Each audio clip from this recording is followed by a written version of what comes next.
장어하면 힘이죠. 힘. 그래도 뭐니 해도 힘이죠.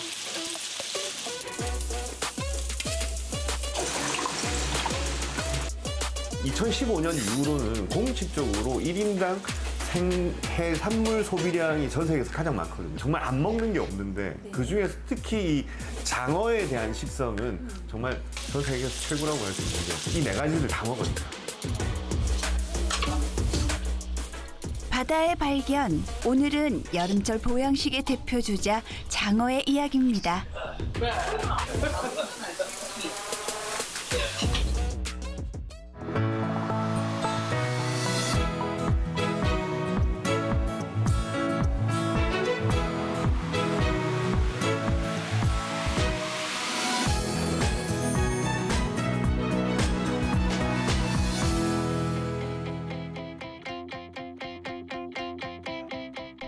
무더위에 지친 몸과 마음을 달래주는 대표 음식 장어. 장어의 모든 이야기를 듣기 위해 부산을 찾았습니다. 네, 오늘 전문가분과 함께합니다. 우리 막 칼럼니스트 박상현님과 뵙습니다. 반갑습니다. 네. Red light, no way, I'm coming back home. Long dirt road, all on my own. I'ma be the greatest, write my name in the stone. Write my name in the stone. Yeah, I'm coming back home. 우리가 우리 첫 대면에 여름 보양식의 주자 장어를 앞에 두고 인사를 드려서 뭔가 힘이 불끈 나는 것 같은. 오정혜 씨가 부산에 오신다고 하셔가지고 예. 부산에서 다양한 장어를 좀 맛볼 수 있는데 근데 뭐 장어구이나 그런 것들은 너무 흔하게 맞아요. 예, 먹을 수 있어가지고 좀 특별하게 제가 오늘 민물장어, 그러니까 뱀장어와 붕장어를 구분할 수 있는 네. 그런 기회를 한번 가져볼까 해가지고 이렇게 해서도요? 네. 뱀장어와 붕장어를 가지고 만들어낸 오늘의 요리는 장어 초밥. 장어를 불에 굽고 밥에 싸는 동일한 조리 과정을 거쳐 완성되었습니다. 과연 이 두 장어가 맛에서의 차이가 있을지 너무 궁금한데요.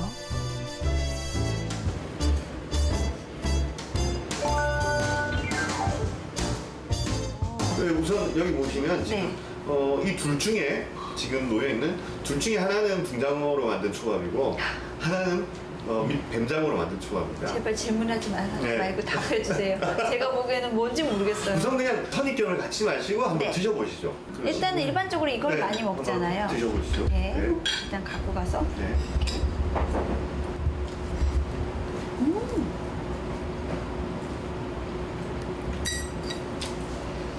맛있다. 와, 살은 굉장히 부드러운데 껍질이 굉장히 질겨요. 이건 뭘 의미해요? 장어 껍질이 굉장히 단단하고 네. 그리고 껍질 바로 밑에는 콜라겐이 많이 있거든요. 그래서 씹히는 게 약간 미끈미끈한 느낌이 맞아요. 드시죠. 그게 이제 콜라겐의 느낌이고 그 다른 생선들에 비해서 굉장히 질기고 조직적으로 단단하기 때문에 장어 껍질이 예전부터 과죽으로 많이 있어요. 장어 가죽백 이런 것도 봤어요. 네. 뱀장어 그리고 뭐 붕장어 뭐 모든 장어를 가지고도 껍질 가공해서 가죽으로 만든. 부드러운 살에 쫄깃하고 단단한 껍질의 식감이 느껴졌던 뱀장어 초밥. 같이 드셔보시죠. 그다음 붕장어 초밥도 기대가 되는데요. 이건 더 부드럽네요. 맛있다. 어머머머. 훨씬 부드럽죠. 직접 비교를 해보니까 네. 둘이 완전히 다르다는 거. 겉으로 볼 때는 생김새가 비슷했는데 맞아요. 맛을 보시니까 이제 완전히 달라요. 네, 너무 다르죠. 전 처음에 에이 장어가 비싸서 양을 요것밖에 안 내놓으시나? 이런 생각을 했거든요. 현저하게 맛을 비교할 수 있게끔 네. 딱 벌써 뜨는 느낌이 틀려요. 이 친구도 껍질 있었을 거 아니에요? 있었죠. 근데 있었죠. 왜 없는 줄 알았어요. 네. 이렇게 직접 비교를 해보시면 어떤 분들은 심지어 민물장어보다도 그 붕장어가 훨씬 맛있다. 지금 드셔보시면 이렇게 입에 녹듯이 녹아요. 이렇게 네, 살점이 이렇게 녹듯이 너무너무 부드럽게 가지고 네. 그래서 오히려 이렇게 드시는 걸 더 좋아하시는 거예요. 흔히 장어하면 구이를 생각하지만 색다른 요리로도 변신이 가능합니다. 일본에서는 장어 계란말이, 일명 우마키라고 불리는 요리로 즐겨 먹는다는데요. 이 음식은 또 어떤 맛을 낼까요? 장어 자체의 가장 큰 목적은 원래는 보양식인데 네. 심지어 맛도 있고 네. 또 그 요리법에 따라서 느낌이 좀 다른데 그렇죠. 우리 옆에 이게 달걀찜이라고 해야 되나요? 말이라고 해야 되나요? 달걀말이. 네. 이 친구 사이에 뭐가 보이는데 이거 혹시 장어인가요? 네, 민물장어. 요렇게도 먹어요? 네, 일본 사람들이 이제 이렇게 우리 보통 계란말이 같은 거 할 때 뭐 명란을 넣기도 하고 네네네네. 이렇게 넣기도 하죠. 그렇게 아. 해서 말아서. 아, 한번 먹어볼까요? 네. 와.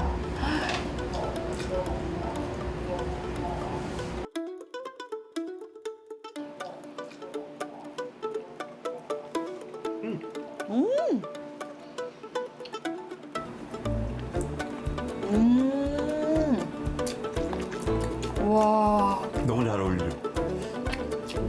이걸 이렇게 알려드리고 싶다. 장어하고 달걀찜하고 이게 너무 자연스럽게 어울려요. 장어의 그 부드러운 거와 탄력과 계란말이의 맞아요. 부드러움이 너무 잘 어울립니다. 그 아이들이 서로 반대의 찬성을 갖고 있으면 이게 따로 놀 텐데 달걀말이도 이렇게 맞춰줘야 되고 그 정도의 장어를 탄력을 알고 있기에 함께하니까 그렇죠. 그것도 와. 이 달걀을 그냥 말면 우리가 보통 달걀말이 하면 달걀이 부풀리잖아요. 네네네. 근데 얘는 장어를 가운데 놓고 달걀을 한 겹. 그래서 여기 보면 지금 수십 겹으로 되어 있거든요. 와, 약간 크루아상 같이. 대박. 그러다 보니까 이 장어의 힘에 밀리지 않도록 이렇게. 그러니까 그러니까 서로 이렇게 식감이 딱 맞아 떨어지는 거죠. 그냥 부풀렸으면 그냥 푹 들어갈 네, 텐데 네. 그럼- 한 겹 한 겹 네. 막을 만들어주면서 만들어주니까 이게 힘이 있는 차근차근 거예요. 네. 들어가니까 어머 근데 너무 잘 어울리네요. 장어를 색다르게 만났던 시간. 부드러운 살에 쫄깃한 껍질까지 장어의 매력을 가득 맛봤는데요. 자, 이제 본격적인 장어 이야기를 들어볼까요?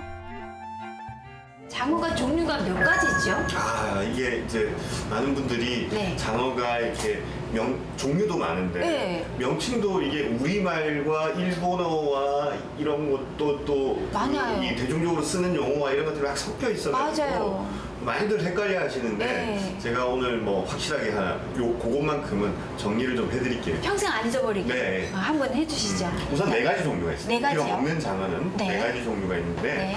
첫 번째가 이제 우리가 흔히 민물장어. 민물장어. 네. 네. 네, 뱀장어라고 부르는 아. 네.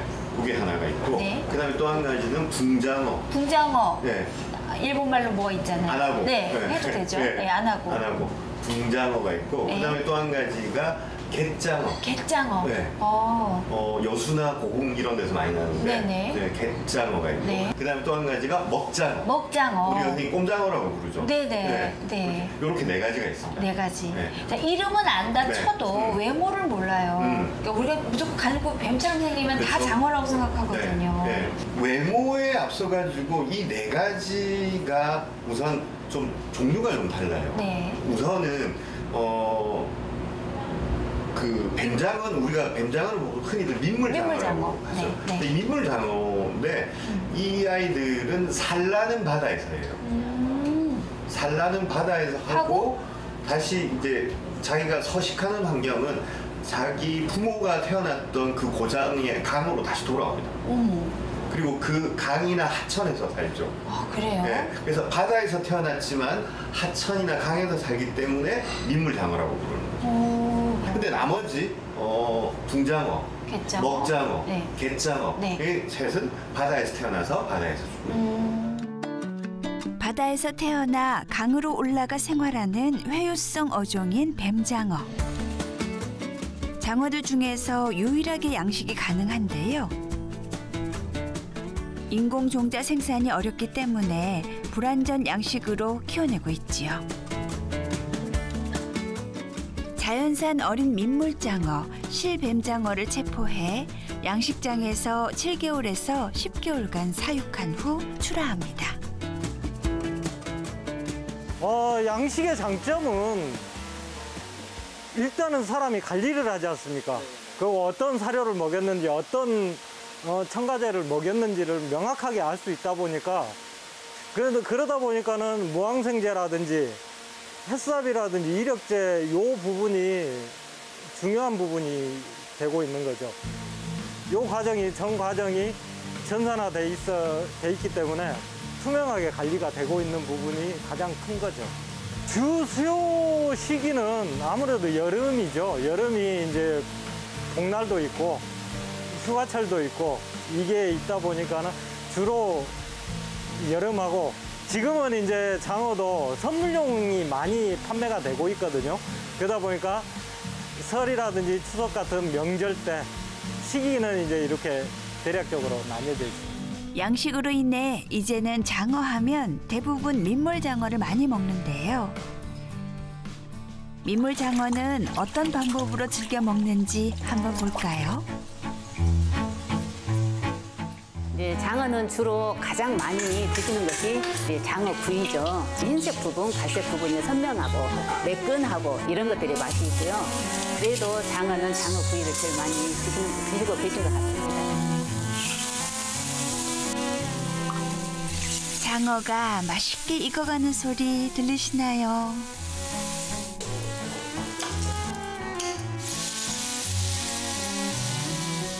민물장어는 이렇게 장어를 통째로 구워 먹어야 그 맛을 제대로 알 수 있다는데요. 잘 익은 장어를 그대로 툭툭 썰어내주면 맛깔난 장어 구이가 완성됩니다. 천장어라고 이름을 붙여주잖아요. 세상에 장어는 다 거기서 나오는 거예요.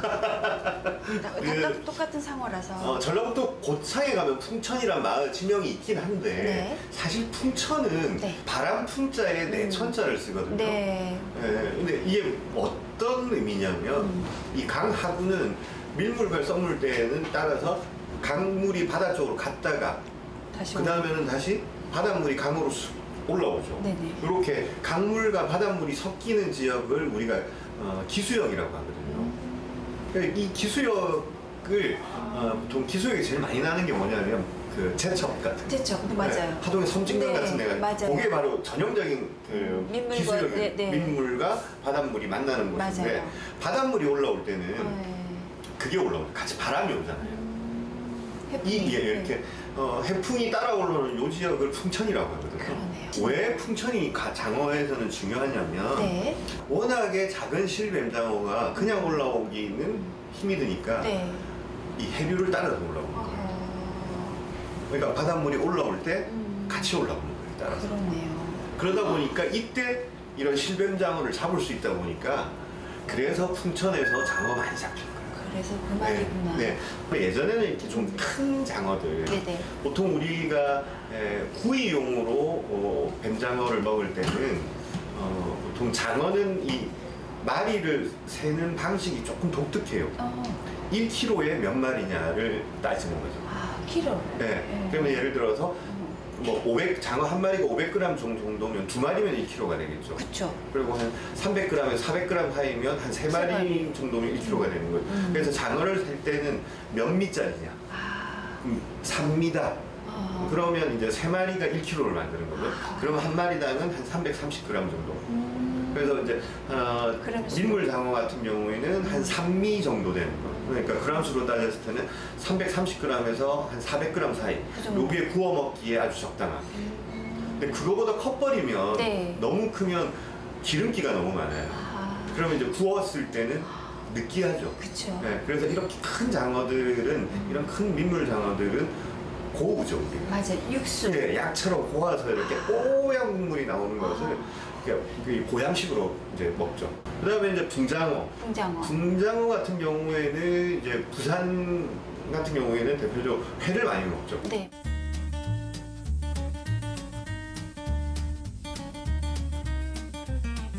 제일 먼저 목을 치가지고 그 피도 빼고 숨도 죽입니다. 죽이고 그 다음에 뱃살을 사가지고 안에 내장을 끄집어내고 바로 껍질을 벗깁니다. 벗기고 그 껍질 벗긴 거를 가지고 또 앙카를 이어가지고 뼈를 싹 추려냅니다. 뼈를 추려낸 거를 탁 모아가지고 옛날에는 손가락으로 쫙 썰었지만은 요즘은 기계가 발달해갖고 기계에 탁탁탁 넣어가지고 아주 잘게 만듭니다. 잘잘하게 그래 썰어갖고 뭐 탈수해가지고 그래 탈수해 그래 먹는 씁니다. 우리 기장에 안하고회를 할 때 60년 전에도 부터 이렇게 해가지고 물기도 팍 쪄가지고 그래 탈탈 털어갖고 먹으면 밥알같이 따뜻하게 그래갖고 먹는 게 안하고회의 진미입니다.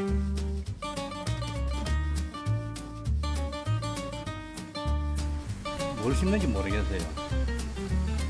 야들야들하게 보들보들하고 살살 넘어갑니다. 맛있습니다.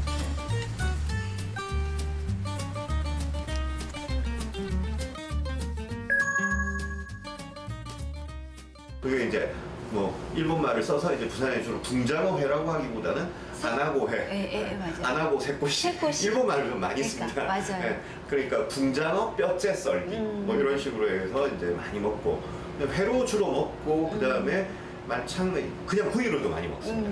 특히 이제 부산에는 제가 좀 전에 말씀드렸듯이 민물장어 같은 경우에는 너무 크면 기름져서 구이용으로는 적당하지 않다고 말씀드렸는데 부산에서는 오히려 크면 클수록 구이용으로 많이 그리고 이거 약간 반건조 정도로 좀 말립니다. 아 그래요? 네. 네, 말리면 이렇게 큰 장어를 좀 말리면 네. 수분이 빠져나가고 네. 맛이 농축되거든요.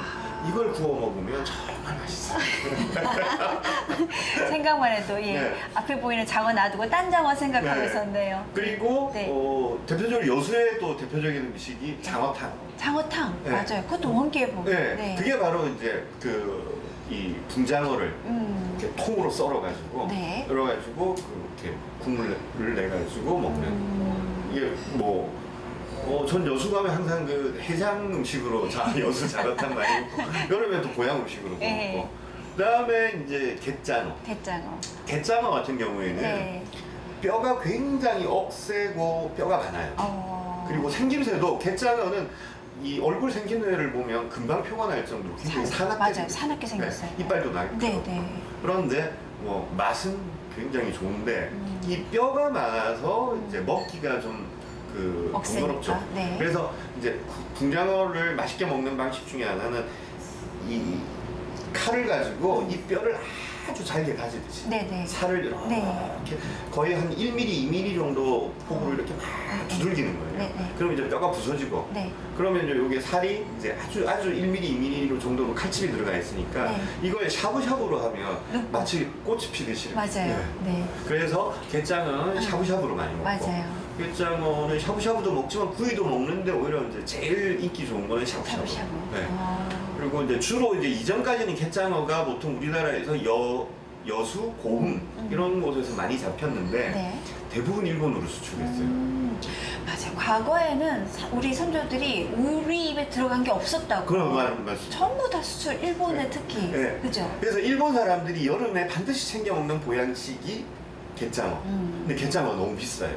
네. 그리고 일본산보다 오히려 한국에서 수입해가 한국산이 더 비싸요. 그래가지고 일본 사람들이 뭐 갯장어만큼은 한국산이 최고다.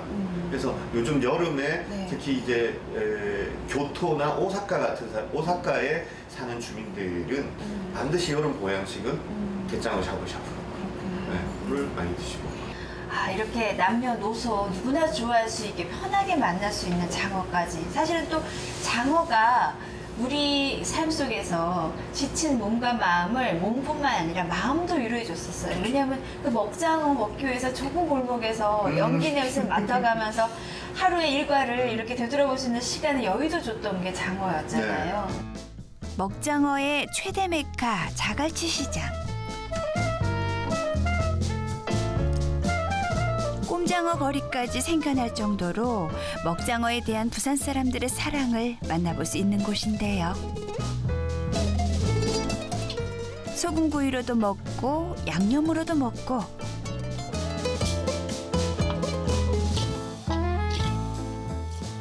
부산 사람들에게 먹장어는 추억의 맛이자 하루의 힘든 회포를 풀어주는 최고의 술안주지요.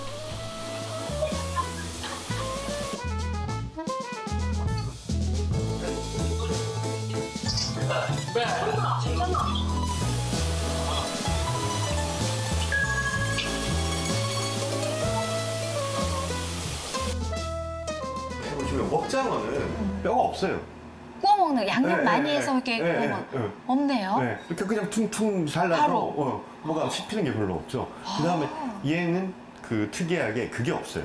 턱이 없습니다. 먹장어는 서민들에게는 정말 친근한 뭐 술안주? 맞아요. 뭐 그거 이렇게. 하나면 네. 네. 근데 요즘은 좀 먹장어가 비싸요. 먹장어도. 그래요? 네. 근데 이제 먹장어가 이 서민의 먹거리가 된 것은 사실 우리의 좀 약간 가난한 현대사와 좀 관련이 있는 게 원래 이제 먹장어 자체를 먹기 위해서 잡았던 게 아니고 네. 가죽을 가공하기 위해서. 아, 그래서 우리나라가 1950년대, 60년대는 사실 사람 머리카락도 이렇게 해가지고 맞아요. 가발 만들어서 수출했죠. 수출할 정도로 네. 정말 가난한 나라였지 않습니까? 그때 효자 상품 중에 하나가 바로 먹장어 가죽으로 만든 가죽 제품들이었어요. 맞아요. 예. 근데 이제 이 먹장어를 그 가죽을 벗기고 이제 그 가죽을 만들고 나면 이게 얘가 남는 거예요. 먹장어는 또 약간 제가 말씀드렸듯이 이렇게 약간 다른 어류들하고 달라서 껍질을 벗겨놔도 살아요? 살아있어요. 그래서 약간 징그럽게 막 네네네네. 퉁퉁퉁거리죠. 맞아요. 그러니까 이걸 그냥 버리자니 너무 아까운 거죠. 네. 그래서 선도가 그렇게 좋은 상태는 아니니 이 아이에게 아주 강한 양념 그리고 각종 야채를 섞어서 볶아 먹으면 그럭저럭 먹을만 하지 않을까라고 시작해서 처음에 이제 도전해 본 거죠. 자갈치 시장에서 가진 야채들하고 이렇게 볶아내니까 이게 술안주도 되고 뭐 밥 반찬으로도 되고 이러니까 대표적으로 그리고 너무 많이 잡혔어요 그때. 그러니까. 네, 너무 많이 잡혀가지고 네. 정말 서민들이 좋아하는 이 식재료였고 그랬었는데 요즘은 우리가 너무 많이 먹어서 그런가 잘 안 잡힙니다. 한국에서 잘 안 잡힙니다. 그래서 이 먹장어 같은 원구류를 먹는 나라는 정말 우리나라밖에 없어요. 그래요? 우리나라가 이제 뭐 그 2015년 이후로는 네. 공식적으로 1인당 생해산물 소비량이 전 세계에서 가장 많거든요. 가장 많은데 뭐 일본보다도 많고 노르웨이보다도 중국보다도요? 많고 1인당으로 따지면 중국보다도 훨씬 많고. 우와. 그런데 정말 안 먹는 게 없는데 네. 그 중에서 특히 이 장어에 대한 식성은 정말 전 세계에서 최고라고 할 수 있는 게 이 네 가지를 다 먹으니까. 그럼 다른 나라에서는 나지 않아서 안 먹는 거예요? 아니면 회피하는 거예요? 장어를 이렇게 끓여가지고 네. 그냥 두면 네. 묵처럼 굳어요. 이걸 우리만 먹는 줄 알았는데 서양 사람도 그렇게 먹어요? 어느 나라에서요? 이게 런던의 아주 네? 대표적인 향토 음식입니다. 그 사람들 먹을 줄 아네요. 오. 런던이 왜 런던 중앙을 가로지르는 게 바로 템즈강. 네. 템즈강이 지나다 보니까 여기도 장어가 엄청 올라왔던 거예요 옛날에. 그렇구나. 영국이 이제 뭐가 산업혁명이 시작된 나라지 않습니까? 네. 그러니까 엄청난 노동자들이 이제 에너지가 런던으로 필요하죠. 이렇게 오면서 뭐 어떨 때는 보통 뭐 예전에 산업혁명 이럴 때는 보면 17시간, 18시간씩 노동을 했대요. 그러면 정말 이제 기름진 음식이 필요한 거죠. 그쵸. 그래서 고단백. 예, 이런 노동자들이 먹는 기름진 음식을 영국에서는 이제 코크니 푸드라고 해요. 이 코크니 푸드의 대표적인 게 바로 장어 젤리였어요. 그래서 워낙에 옛날에는 이제 템즈강을 따라서 민물 장어들이 많이 있으니까 많으니까. 많이 살고 있으니까 네. 그걸 잡아서 네. 그냥 이렇게 툭툭툭 끊어서 약간의 향신료와 소금 정도만 넣고 얘를 그냥 끓여버리는 거예요. 젤리로. 네, 끓이면 네. 진짜 젤리처럼 나중에 굳어. 그죠. 근데 이걸 이제 퍼서 이렇게 하면 그냥 젤리를 툭 떼내는 거죠. 네. 그러면 이제 먹기 쉬운 거죠. 이렇게 식어서도 먹을 수 있고 그러니까 노동자들이 빨리 싼 값에 영양 섭취할 수 있는. 섭취할 수 있는. 그래서 이 유명한 게 이제 런던의 대표적인 명물 음식 중에 하나가 이 장어 젤리. 다양한 장어의 맛은 물론 그동안 몰랐던 장어의 숨겨진 이야기까지 만날 수 있었는데요. 정말 유익한 시간이었습니다. 자, 끝으로 우리 마칼럼니스트 박상현님이 보시는 장어의 매력이란? 장어의 매력은 네. 뭐 언제나 감사한 것 같아요. 저희가 뭐 앞서도 말씀드렸지만 항상 우리가 손쉽게 얻을 수 있었고 네. 그리고 저렴하게 영양을 보충할 수 있었고 그래서 저는 뭐 장어를 우리에게 장어는 아주 고마운 생선, 맞습니다. 은혜를 갚아야 할 생선 뭐 그렇게 생각이 됩니다. 바다가 낳은 최고의 보양식 장어를 더욱 풍성하게 만났던 시간 어영차 미식회였습니다. with you in a balloon.